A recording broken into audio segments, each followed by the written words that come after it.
Hi, BrenTech here, where tech is made simple.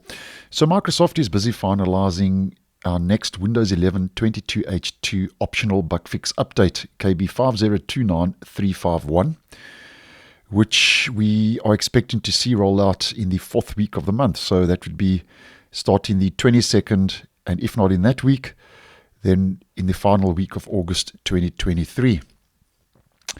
Now, the update has been tested in the release preview channel, where obviously that's undergoing its final testing before it rolls out, and was rolled out to those insiders on the 10th. Now, currently, in the stable version of Windows 11, if we head over to WinVer, the OS build on the About Windows menu is 22621.2134. And if you do decide to install the update, because it is optional when it does roll out, that'll be bumped up to build 22621.2213 or somewhere in that point release vicinity. Now, we actually get 3 new features with this update. They're not like really front-facing features, but are considered to be new features by Microsoft. Now, the first is that the update adds new functionality that affects app defaults. So here's just a quick screenshot of what's that all about. And this is a kind of a placeholder to what this could look like when it does roll out. So the new message will say, by pinning apps to the taskbar, you have quick and easy access to frequently used apps, allowing you to launch them with just one click now. That's the new functionality that basically is going to be rolling out with that so-called new feature, just giving you a little bit more dialogue when it comes to pinning apps to your taskbar as an example. Then the next is an update that adds a new hover behavior to the search box gleam. So it's a little bit of a UI tweak and adjustment. So when you hover over it, the search flyout box appears. Now at this stage, you have to click on your search box in Windows 11 for it to open. So with this new update, if you hover over it, it will then open, and the search flyout box appears. Then Microsoft says you can adjust this behavior by right-clicking the taskbar, then choose taskbar settings to change your search box experience. So that's a bit of improvements, or as they are saying, adding a new hover behavior to the search box gleam. Then the third is mainly for admins, system admins. This release adds a new policy called Enable Optional Updates.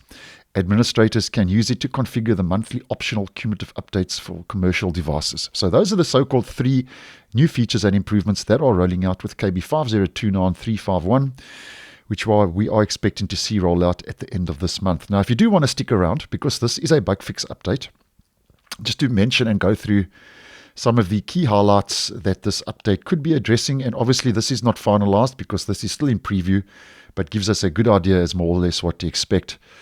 There are daylight saving time DST changes for Israel. It addresses an issue that affects the group policy service. Apparently, it will not wait for 30 seconds, which is the default wait time for the network to be available. It also addresses an issue that affects print jobs that are sent to a virtual print queue. Apparently, they were failing without an error, so that's another printer fix. And there are normally printer fixes they do roll out with these bug fix updates. And then we've got a performance fix where the update addresses an issue that causes high CPU use. So that's a nice performance fix if you were experiencing high CPU use on Windows 11 22H2. And there's a disk partition fix where the update addresses an issue that affects disk partitions.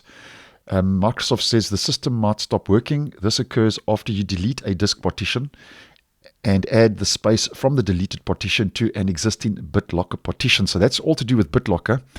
And there's also another BitLocker fix, 2 fixes rolling out for BitLocker. And the update addresses an issue that causes Windows to fail. So basically, when Windows fails using BitLocker, obviously that could be a blue screen of death or a stop error. So nonetheless, if a fix is addressing an issue where Windows is failing, then I would consider it to be an important bug fix. Then moving on to the next, the update also addresses an issue that affects remote desktop sessions. Sometimes you receive a wrong error message when you try to sign into a session. And then the update addresses an issue that affects the search icon. When you select it, the search app does not open. This occurs after a machine has been asleep. So that's a bit of a stability improvement. And there's also another search app improvement where the update improves the reliability of the search app. So we've got one stability and one reliability improvement rolling out for search. And the update addresses an issue that affects the tab key. So that's a tab key fix. And then 3 more to go for the purpose of today's video. There's also an issue that was affecting narrator. Apparently, it didn't give distinct context between the search box on the taskbar and search highlights within the search box. And there's an update that addresses an issue that affects start menu icons. Apparently, they were missing after you sign in for the first time. And then the update, the final fix for today, the update addresses an issue that affects settings. Apparently, they do not sync even if you turn on the toggle on the Windows backup page in the settings app. So, as mentioned, 3 minor new features rolling out and quite a few significant bug fixes rolling out with that latest and next update, KB5029351, which is our next optional bug fix update rolling out over the next coming days for Windows 11 22H2. So thanks for watching, and I will see you in the next one.